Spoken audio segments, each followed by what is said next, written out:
other high quality materials. We don't even call it glass as a high quality material, so someone would be prohibited from doing like a more modern style home that had a large glass frontage. Because it's, just my perspective is that there's, in the last dozen or so years, building materials have really developed a lot of good standard, high-quality materials beyond the old, what existed 25 years ago. So Yeah. to be flexible in that respect is a good idea.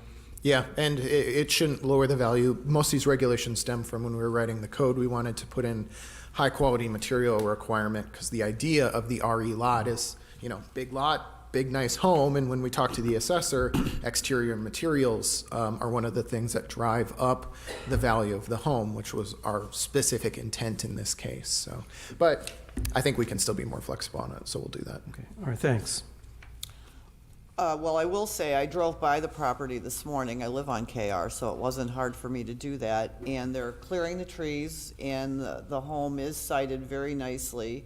I think that when Commissioner Van Beckham asked about the site survey, I had that same thought this morning. And then after driving by it, I could see where it clearly was on the property. And it's up front, so the wetland areas in that parcel are in the back. But that site plan, I agree, would have been somewhat helpful in that regard if you didn't have the opportunity to drive by it.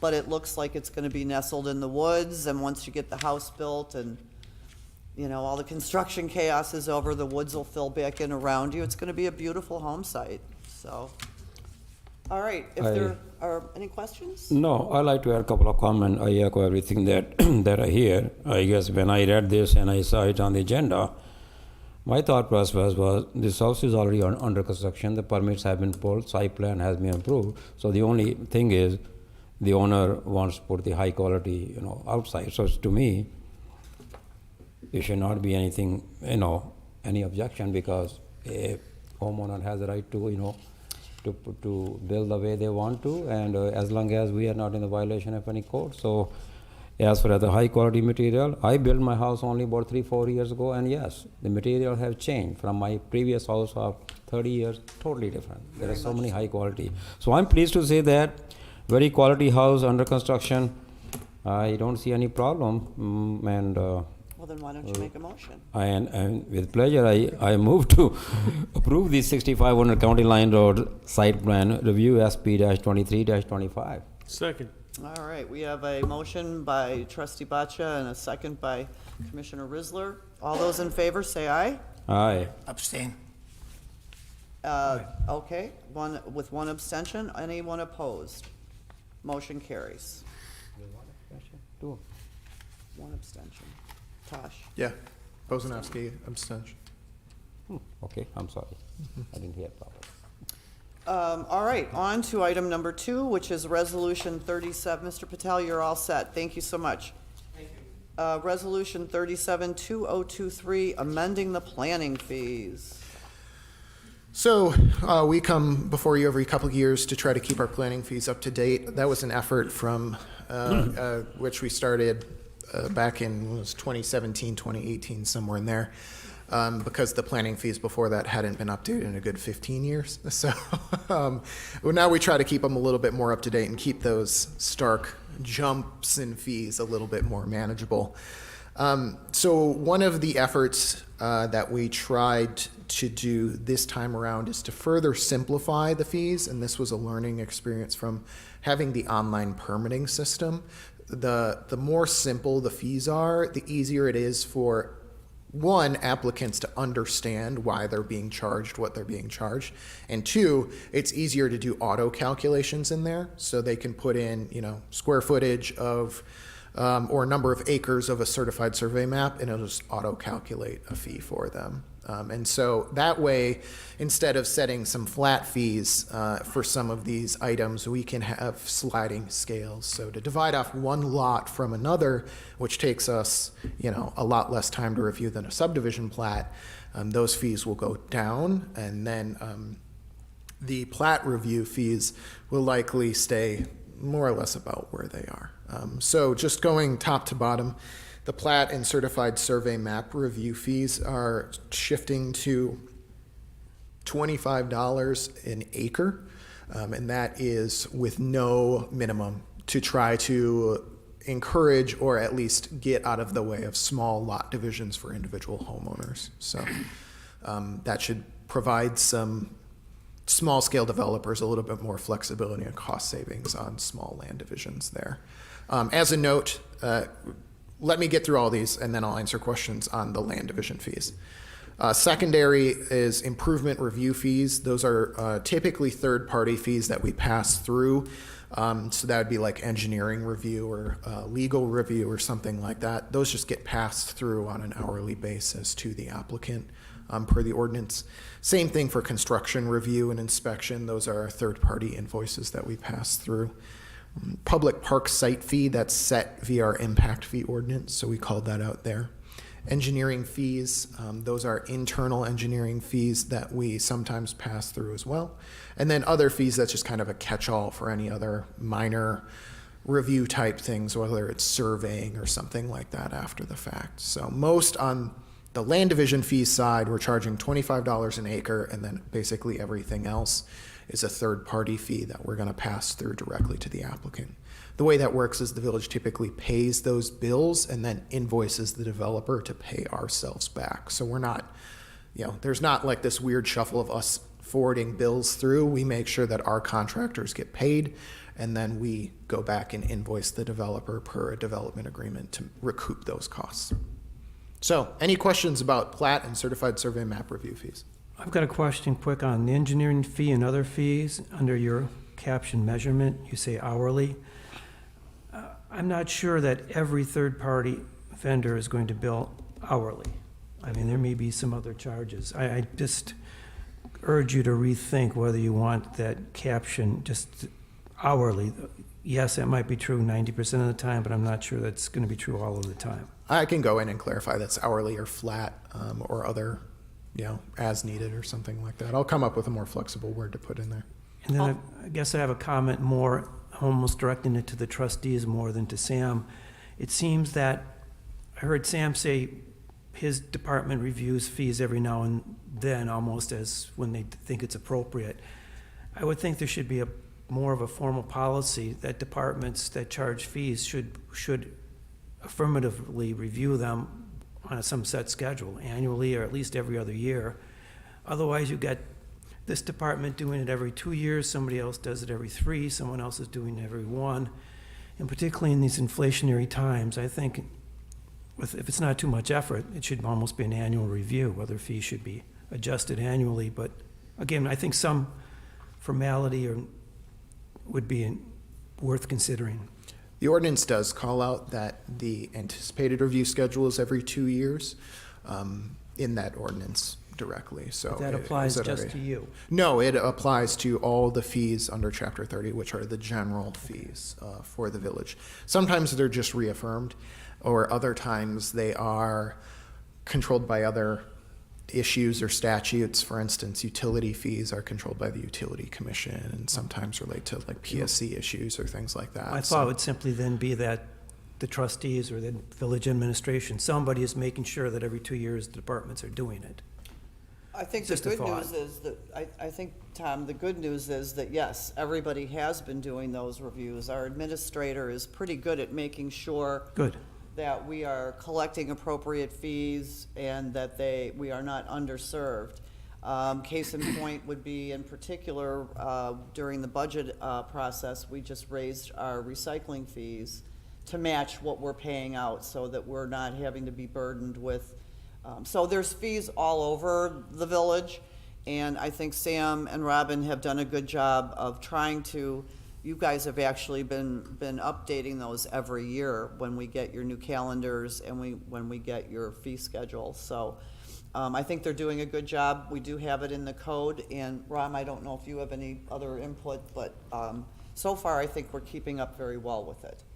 So it is important to us. Yeah, and I think the concern is warranted. I don't know that that was always the case. Case in point, us not updating our planning reviews for well over a decade. But 2008 happened, and then a lot of municipalities were really hesitant to raise fees because they were trying to encourage development as it dropped off a cliff. So there were reasons for doing that. I don't want to just throw our predecessors completely under the bus, but it was time, and now we try to keep them more up to date. Well, I certainly hope that any increase in fees gets reflected in the Plan Commission hourly per diem rate. That, I don't know about that. Trustees would, $54 this month, Tom. Stop. Well, I like to jump in because every time there's a fee increase, my $0 become bigger zero. So I do get my share of, my, yeah. But seriously, my only comment would be like Nancy said, and Tom brought it up, good point, yeah. This village is, our staff, from the engineering to the public works to Sam, and planners, everyone, they are extremely up to date. I believe that we lead the state in staying the current. So I don't have any concern, but a comment, Sam, to Commissioner Van Becken point, the third-party invoice, our engineering could be our, but I think the right thing would be, because that's my background, it'll be a third-party invoice pass-through at cost, unless we add some margin.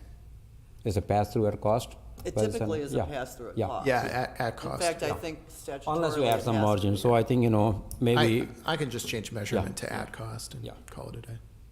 Sam, I got a question for you. If somebody wants to stop and pick your brain with a project, is there a fee for appointment fee? Not generally. For very large projects, for instance, TID projects or other things, we will put in development agreements to recoup some of those preliminary fees. So if we're doing a lot of legal front end, or a good example is Microsoft in their first development agreement, we're allowed to charge back $750,000 of pre-prep fees for that, and that goes to everyone's, all the third-party review time that went into that. Yep. But for small-scale stuff, not really.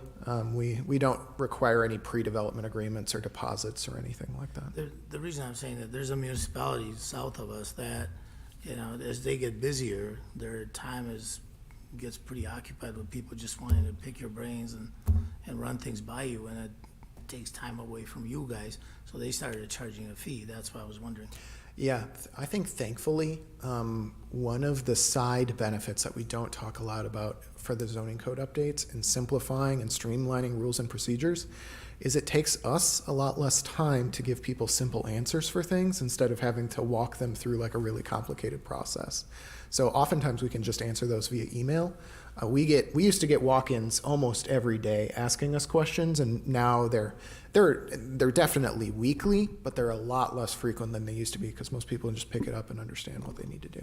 And if it's something that's chiming in, if there's something that's small scale, especially if they're a resident in the village and stuff like that, we feel that that's basically a part of our Service. compensation that's right now. Like that's what we're here for all the time. And that's never necessarily a problem.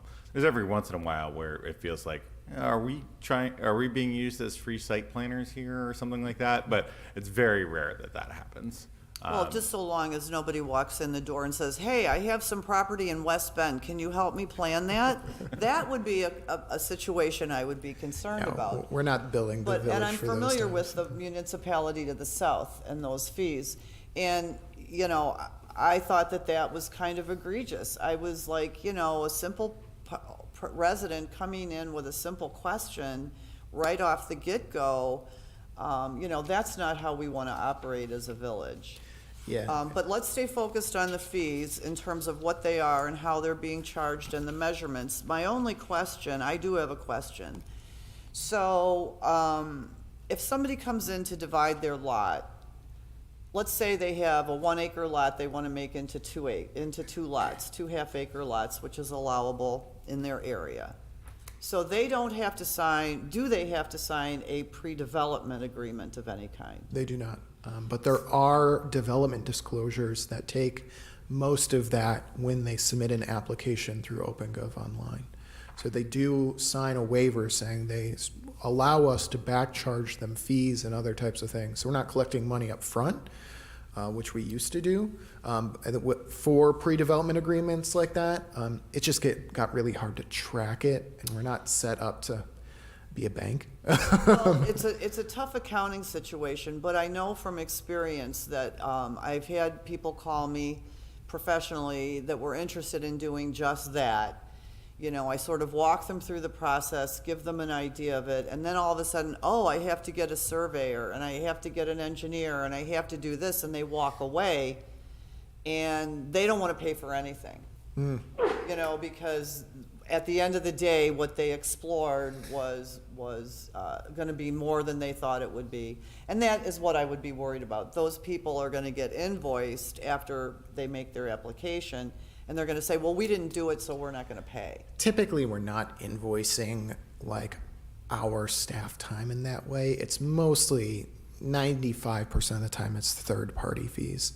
The only way we would get to that point is if we felt someone really egregiously took up a lot of our time and then walked away and submitted like full site plans or something like that, that we spent time reviewing, and then they walked away from the project. We might back bill them for some of that time. But if Problem it's, is you don't have any way of collecting it. In other words, on the big subdivisions, and I'm not talking about Microsoft, I'm talking about typical subdivisions, are you no longer going to collect, you know, require, let's say it's a 6-lot subdivision. we haven't required that for over 5 years. Okay, just, Yeah, no, we don't. It's all back charged to them, but we don't require an upfront deposit. In my experience here, the upfront deposits were more of an accounting nightmare than they were worth us drawing down very on. hard to keep track of for everybody, including the person, you know, Yeah. the applicant. If we ever got to the point where finance thought that was a good idea, I'm not opposed to it. It's just something that we don't do right now. So it's not reflected in the fee schedule. Well, depends upon, how the effort is, how much effort is. Like you said, if anyone come, hey, I have a lot, I want to divide that into 2 or 3. I mean, at the end of the day, if there are direct costs, like you say, a lot of staff time, but there should be expectation conveyed to them upfront. But otherwise, we are here to serve. They're paying the taxes, all the staff and everyone. That's what our job is. To me, for a simple question like that, or just a preliminary inquiry, this is what I want to do. It should be yes or no, or yes, if we do that, maybe beyond X number of hours or beyond this work, then you will be billed according to this. And as long as the expectations are clear, I don't think people would mind. But just to come and ask a question or to run the idea. Right. No, should that not I be, agree yeah. completely. Yeah. I'm Yeah, beyond no, the idea yeah, stage. exactly. No. I just, okay. Yep. I'm agreeing with you. Yeah. If you don't mind, I'll move on to the zoning fees then. Please. Most of those, because they are more flat fees per application, did go up. Inflation between late 2020 and now is about 20% increase.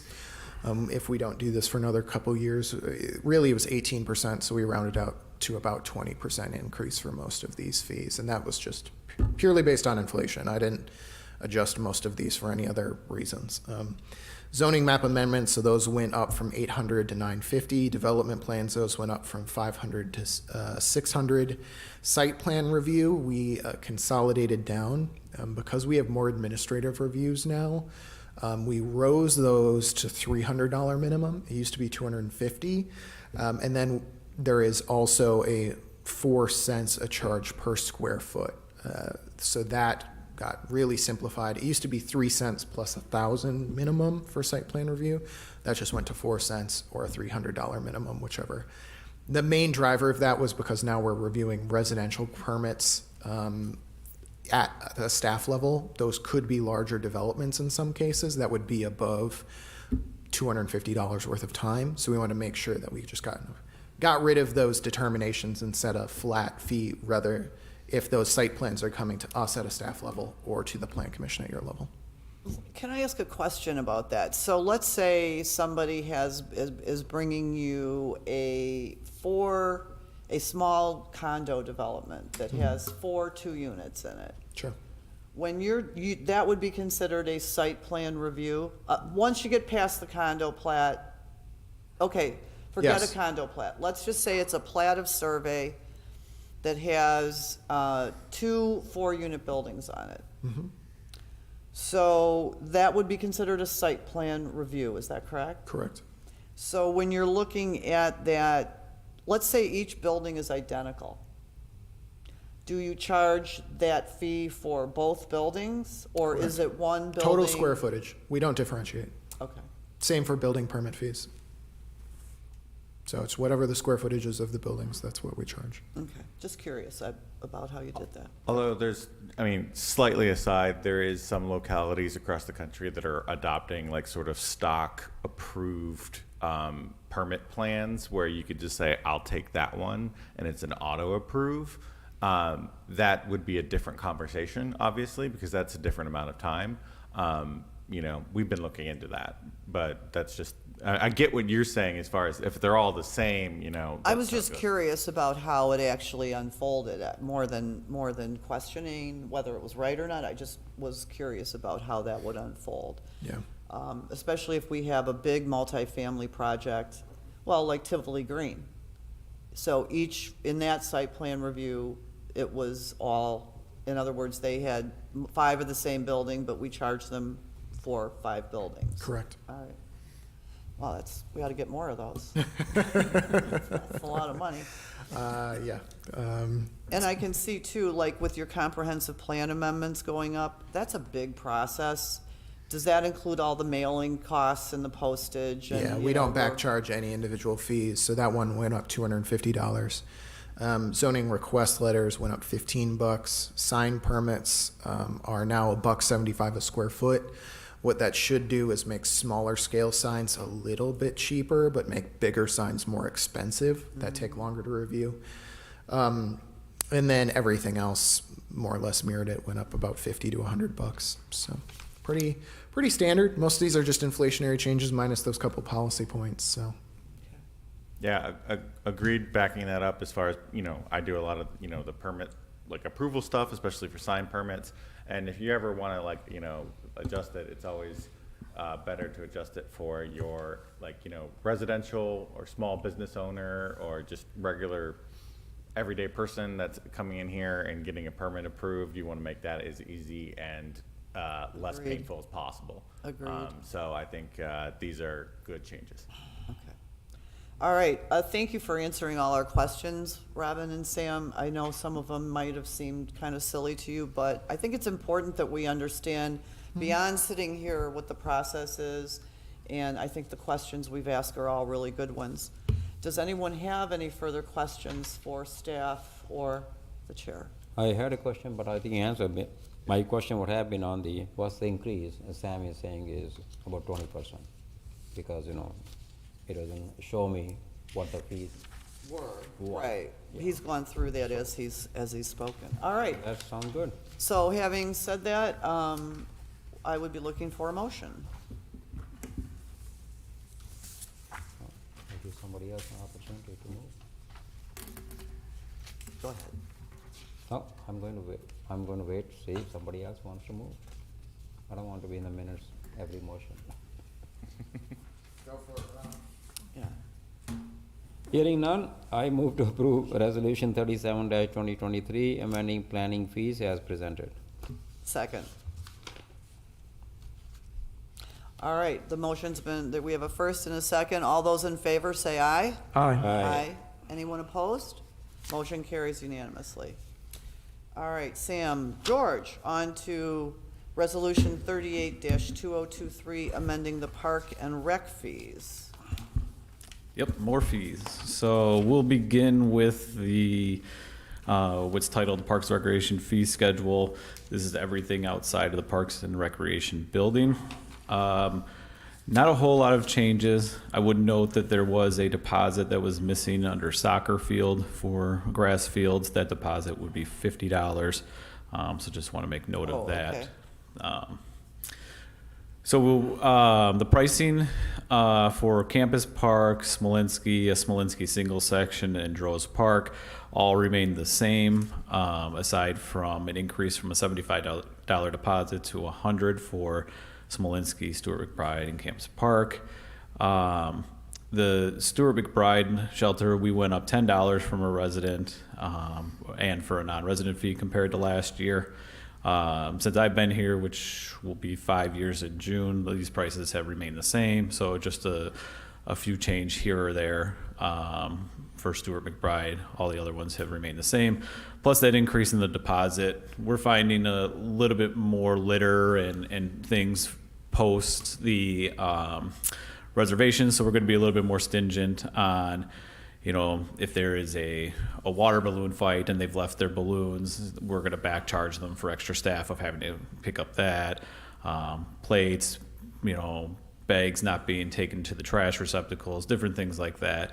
One of the difficulties that we have is somebody could be out there for 4 hours and another group could come in. So I've also been advising individuals to take pictures when they're done and document that they actually did take care of the building or the shelter after they're done, so they can provide that to us if there's any discrepancies between what we say we had to do versus what they did. So, but yeah, just the deposits, I think is just an important part of increasing that, and hopefully the likelihood that they will take care of the facility will be higher because of the risk of losing more money for that. So I know last year when we talked about fees for the parks, and also at one point when I was over at Campus Park and one of the workmen was there, we were asking him about, he was cleaning up, and we were asking him about how the parties leave the parks and so forth. So I think that's very reasonable because, and I've been to multiple events at the various ones, and depending on the event, you know, the family tries to do the best they can, and sometimes when it's a little kids party, they're just so exhausted they want to go home, you know, so. sure. But it sounds like you have a pretty clear exit list for them so that they know what their responsibilities are.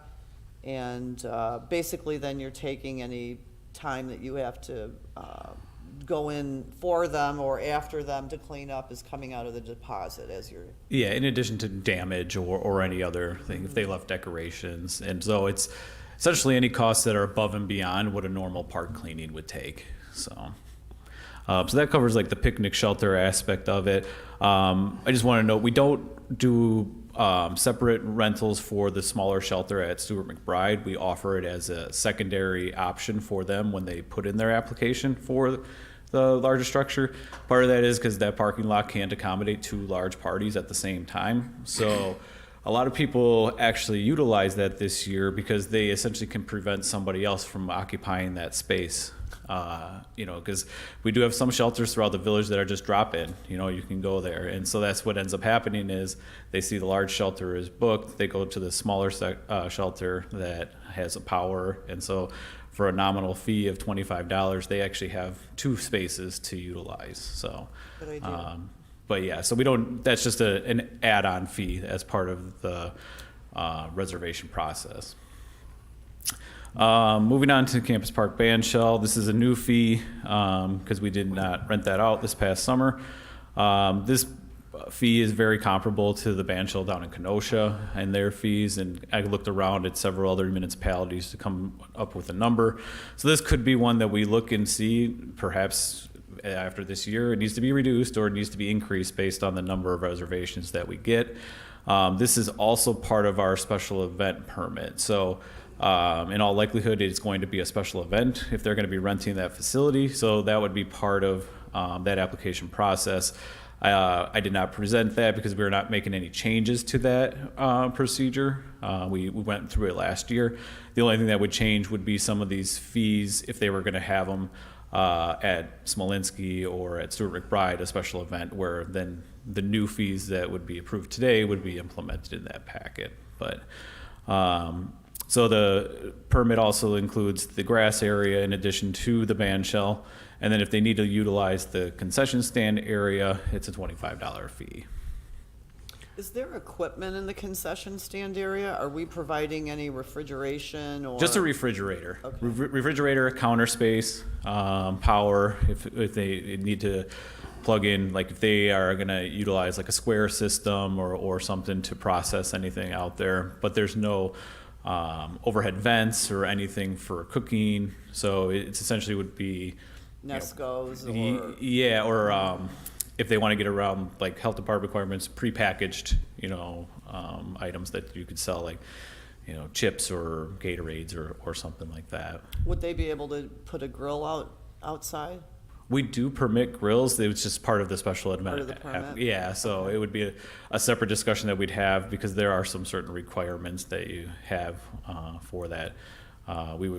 Previous job, we would require that the propane would be fenced around with snow fencing and different, so roped off, separate from. So it just depends on what they would ultimately do, case by case basis. Before you move on to Sure. the next category, I had a question on the picnic shelters before you jumped into Campus Park. Oh, sorry about that. Did I hear that some fees haven't really been changed in 5 years, and we're keeping all these fees basically the same as last year's? I'm just kind of, if that's the case, if that's what I heard accurately, I'm really surprised that, given how much costs and inflation over the last year or two, that fees are being kept the same. I don't understand that. Keeping them the same is falling behind. And to not raise them at least by the amount of inflation I don't understand the wisdom of that. Sure, I can go into that a little bit. So, give a little background. We did not rent out Droz Park until my second or third year here, so that is a relatively new fee. And the size and scope of what is at that particular park reflects that fee. There's no power, there's no bathrooms, there's no running water. So we keep that fee. Increasing that, I would fear that we would price ourselves out. If you're looking for a regular picnic area similar to that within the county, they have those anywhere from 50 to 55. So our price is pretty comparable there. The Stuart McBride, as I mentioned, we did increase that fee for next year. The Smolinski fee, we eliminated a couple years ago single shelter reservations on the weekends. So now you are required to do the full day rental. What people were doing was renting 2 sections, and because nobody would want to rent a single section on the weekend when somebody already occupies 2, so they were paying $250 instead of the $325. So kind of account for that, and then you have to look at comparable shelters of. So if you look at starts with a W, but the one over by Incinerator in the county at Pritchard Park there, that very similar structure of Smolinski is $250 for a weekend reservation. So you have to kind of look at the surrounding market and what are people willing to pay. We still do have occasional openings at Smolinski, not on a Saturday. So it could be something we look at and say, Saturday pricing is something, Sunday is pricing. But again, we don't want to get too in the weeds on some of these things when our surrounding areas, we don't want to push them to other municipalities, because we're outpricing ourselves. And then the Campus Park shelter is a new fee, so that's why that remained the same. I think that, Tom, one of the things I have felt about Parks and Recs in the last 5 years since George got here is, before George got here, we didn't have a George. And we also, in some of these facilities, didn't have all of the features that we have in them now. So in my mind, as we move forward, I like the fact that we're keeping ourselves very competitive within the local market, because our residents do shop around, and we would rather have them stay in the community. And some of them are, with the band shell and so forth, this is going to be our first year, and hopefully, we'd like to see that rented, and we'd like to see what kind of activities we can promote to come there. So I think that I feel like you've done a pretty good job of watching these fees, staying competitive and so forth, and so on. But anyway, go ahead. I'm more comfortable with George now saying that, he's done this sort of comparison analysis, so. Right. Good. Part of my reaction was we were just we weren't raising them because A, that was the easiest, and B, we'd get the least complaining from customers. But if it's also based upon competitive analysis, then I'm fine with that. So go ahead and you can proceed. And it's same with our recreation program for the playgrounds program. We compete with the city on basically the same exact type of program, but we provide different amenities. So our pricing, because we're serving not just Mount Pleasant, but essentially everybody east of 94, both us and the city, we can't skyrocket our prices because they will just go to a different one. it's, at some point, it's still a bit of a service to the community, but yeah, we want to make sure that we are also recouping the cost of keeping these facilities up. So, sorry, Josh. George, how are these fees collected? Are they paid at the time a person reserves? Yeah, it? so with the new recreation software, the individuals submit their requests. They see the fee schedule ahead of time. They don't put any money down at that time. So they submit a request. We review it. I approve the time and send them an invoice. The invoice provides them a full breakdown of exactly what they're paying for. And then at the time of payment, as soon as we have processed their payment, they are issued their permit. Okay. So they will not receive their permit until we have received payment. That's good. Yeah. The other question I had is there, do we have a person there that kind of monitors the cleaning up when when one party leaves and there's another one takes over, or is that, do we leave it up to the discretion of the tenant? Yeah, it's a good question. So for our outdoor facilities, we have seasonal staff that come in the mornings on the weekends to check the site and everything. Like I said, if somebody wraps up at 3 o'clock, we don't have somebody come in after that point to verify that it's been cleaned. We take care of it the next day. The only thing that I should note is that we do have people come to lock the bathrooms, but the PD assists us with that. Okay. So those facilities aren't open at night. But aside from that, no. I was just wondering if there's a way to avoid the garbage left over by one and taken over by the other. Yeah. And in general, I will say it's the majority of the larger ones, they just, on the old paper ones, they would just write all day. Now, they're required to put a start and end time with their reservation process now, so at least we have an idea of when they would be wrapped up into the park, and so. But it has come up, if we had electrical issues or different things, I've popped out to the park, my staff has popped out to the park, just to double check things for them. So we are available should there be, or if a resident called us and left me voicemail or something, and I, knew that there was a safety hazard or a nuisance that was causing problems out there, we would rectify it. We wouldn't just say, well, we'll take care of it in the morning. I think you kind of have to weigh everything by the scenario. Yeah, it's hard because a lot of these parties are on the weekends. Correct. So, the staff it's not a Monday through Friday event, and I know you have people working all weekend in the summer for sure. Yep. So it's hard to keep up with everybody. Sure. Then the ball field prices, those are actually the same as what we did last year. We've had added in what it would cost for a cricket pitch, as well as a soccer field. Should we not have cricket out there, we could divide that larger field out there into soccer if we wanted to. So these are just the pricing for that. And again, that's where it said soccer field, the deposit wasn't in there, which that should be $50. And then if they're going to do a relatively long day of events, that's why we just cap it at a certain point. Within reason. So, you can do the math on that. That's essentially a 6-hour rental-ish, 5-hour rental. You're not going to go much longer than that anyway, but we're not going to penalize them for occupying a lot of time out there for us. They're taking it up for the whole day at that point. It's tough for us to do another rental after that if they cut it short. So this way, hopefully get return people and return reservations that way as well. So, George, just a couple of questions. Number one, I assume, like you said, for the other fees that all the fees, they are kind of comparative. I'm sure that you have done the analysis because the soccer field, Yep. Rasa plays at the Franksville Park and everything, so they should be all comparative to make sure that they want to come to Mount Pleasant and not go to.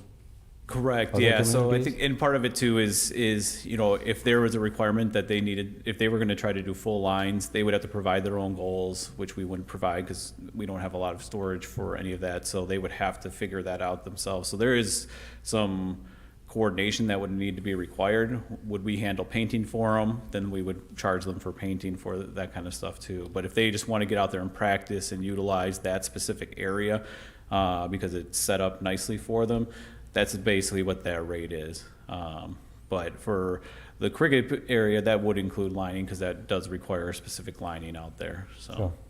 Sure. George, do your policies allow you to rescind a permit if the weather conditions turn terrible? I mean, Yes, because a lot of damage can happen on wet fields. I'm actually probably overcautious with that Good. compared to others. Yeah, I've played on fields that I shouldn't have played on because they've allowed us to when I'm coaching soccer or baseball or anything, and it's burning a hole in my head because I'm looking at this and I know this is not the right decision, but they're under a lot of pressure to get these games in, and so yes, there's protecting the asset, and this would also go towards the special event. I think when you look at that great lawn area, one special event we don't want to ruin for the rest of the summer, because you look at the brand new amenity for one, and then the potential loss of revenue for the rest of the summer too. So it's part of the reason I was so cautious last summer.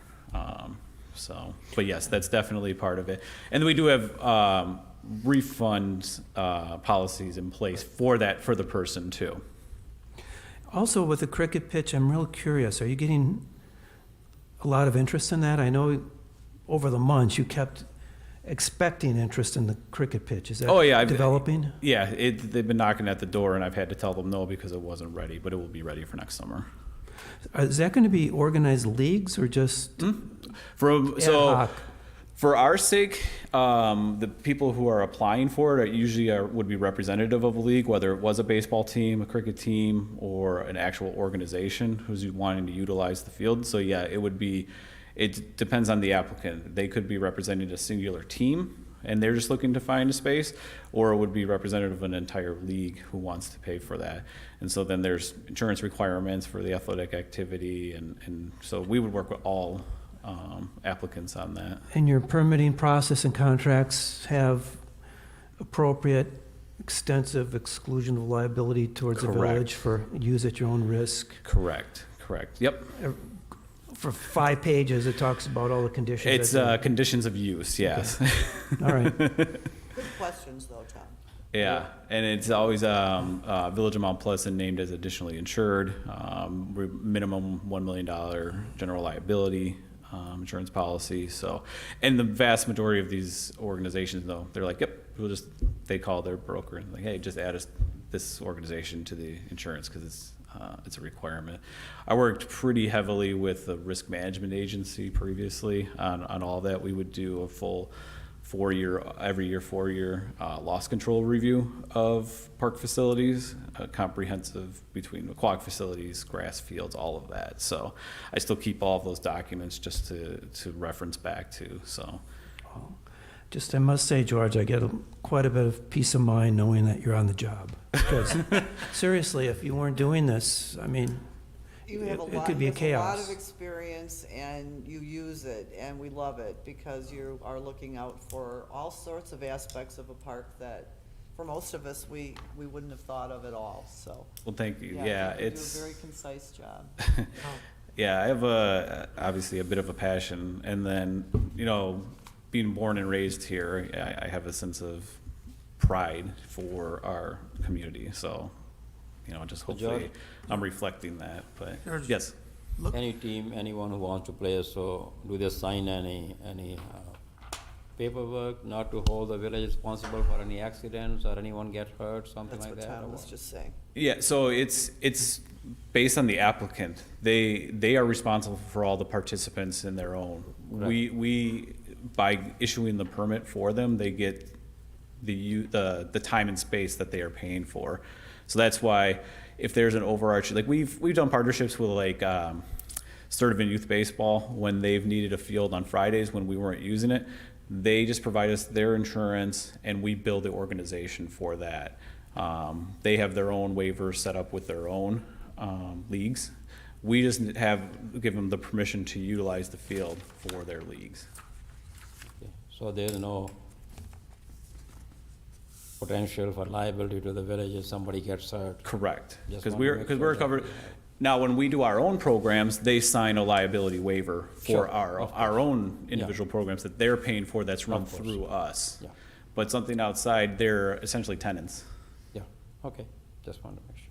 George, looking at this, I'm thinking probably next year at this time, we're gonna have a pretty good idea as where all these fees, Yeah. and how they stood time, and Yep. probably make a different decision at that time, if any. Which is it's a good transition into the park and recreation building fee schedule. Based on what I've seen this year, we went up, percentage-wise, almost 25% in some cases. So, on that particular fee schedule, what we did was adjust the weekend rates. As people had come to utilize the facility, I did a lot of tours when people wanted, they're like, oh, I don't know if the space is going to work. And you hear comments and like, this place is so cheap, it's too nice, it's, and all of these things that are coming up. The original fee structure was based compared to some of the other indoor facilities. If you look at the Franksville Hall, Right. our original pricing was basically 1/3 of that, which because we're about 1/3 of the space. So that was a good starting point for us, kind of realizing that people are willing to pay more, supply demand, and now that we've expanded the parking lot, we can accommodate groups and push the information out to fill these in every weekend. And then looking at that deposit, I did raise that $25 to $100 for a cleaning service to come in to take care of it. It's around that price. So should we need to have somebody come in and take care of a giant mess, we're compensated for that. So yeah, it was just a review. Essentially, what the non-residents were paying on the weekend last year, that's what the residents are paying now. But it's still a good deal, but we don't want to jump too far in one singular year. But again, we'll continue to review them. Well, I think we have a state-of-the-art park, it's brand new and it's beautiful, so it's. Yeah. I think it's worth it from that standpoint, but I'm just saying, we haven't had a full year yet. Yep. We haven't experienced a full year to know where exactly we stand. Yep. Yeah. So at every point, we need a starting point, which is why I look at those other municipalities. It's kind of a baseline. But yeah, for the park and rec building, the weekday rates remain the same. So we're still accommodating our local card groups with their Group 1 designation, the HOAs. I had 3 HOA meetings just this week. Wow. So, Really? yeah. It's that So- time of year for them too. Yep, yeah, so I'd say in November and December, there's 6 or 7 on the schedule already, so they're utilizing it. And again, it's free advertisement essentially for us when all of the members come in, because they don't want to have it at their home. Now they've got an option to have a party somewhere else, so. I bet you hear a lot of I never knew this was here, or I never knew we could do this, so. I already heard that this morning when I took somebody through the building. They're like, my cousin lives just down the street, and they called, they're like, is it the White House? I'm like, yep, come on in, and yeah, the first thing was like, well, this is so nice. I'm like, thank you. That ended up being a little gem that fell in an opportunity that fell in for us, so. Yeah, and in the next month, when we do our full year-end report for our department, I'll include some of the photos for those who haven't had a chance to go see the updated lot and everything at the building, so. George, one last question on the parking lot. $2 per space. It's not a lot, but I'm imagining on a nice day like that, if somebody wants to come and walk around the park, on the campus park, do they have to pay $2? No, so this is different. This is, I'll give you an example. One of us brewing was doing a special event, and they needed a shuttle area for their parking. So they had requested to use the parking lot at Smolenski and at Campus Park. Okay. So this way, we know if somebody was going to be there, because I could tell them, we have a special event already that day, do not direct your people to come to this lot, or we can receive compensation now for them doing it. A lot of times they're looking for meeting spots for either like company businesses or different things. Like I've seen the back end of, or I'd say the southwest corner of Campus Park, I saw like 20 cars parked there. They clearly were parked there because they either got on a bus or did something to go somewhere else. Also, So this is they just a used it way, as a park and ride. basically is what it is. So this at least gives us compensation for arranging that. So this is not just anybody coming, regular park users don't pay this. This is somebody right, who is yeah. looking for basically shuttle. That's shuttle right, space. because it wasn't clear, I thought, that doesn't make any sense. Okay, thanks. Yeah, so, and we've taken phone calls like, oh, do you care if I leave my car? I experienced this a lot because my old office was next to the metro station. So they would come and want to say, hey, can we leave my car overnight? And then you'd have to contact the PD and let them know so they don't get ticketed, so at least this would be the case. You know. Okay, but it's not for regular if you want Nope, to. you know, wanted to make sure no, because it no, we wasn't are not clear. charging for parking Yeah. at the parks. Especially for the campus park. I mean, Yeah. if I had to pay like $2, I'll call the village hall or the YMCA, why would I do that? So, no, it wasn't clear, thank you. No, yeah, so that's basically what that is.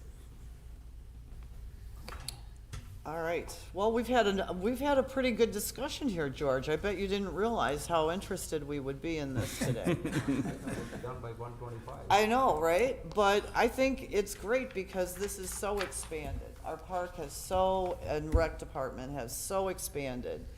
And it is good for us all to understand exactly how the fees are derived from and what drives them. And knowing that we have all these different categories and so forth, as long as you're able to manage it well, and I think the new portal and all of your automation has helped. I know I've booked things through this, and Yep. it's very efficient. Yeah, It's very and easy. reviewing it now gives me that time to go back and implement all of the changes into all the different fee structures before the first of the year. So. Right, exactly. All right, any other discussion on the matter? Anyone want to make a motion? I make a motion to approve resolution 38-2023, amending parks and recreation fees. Second.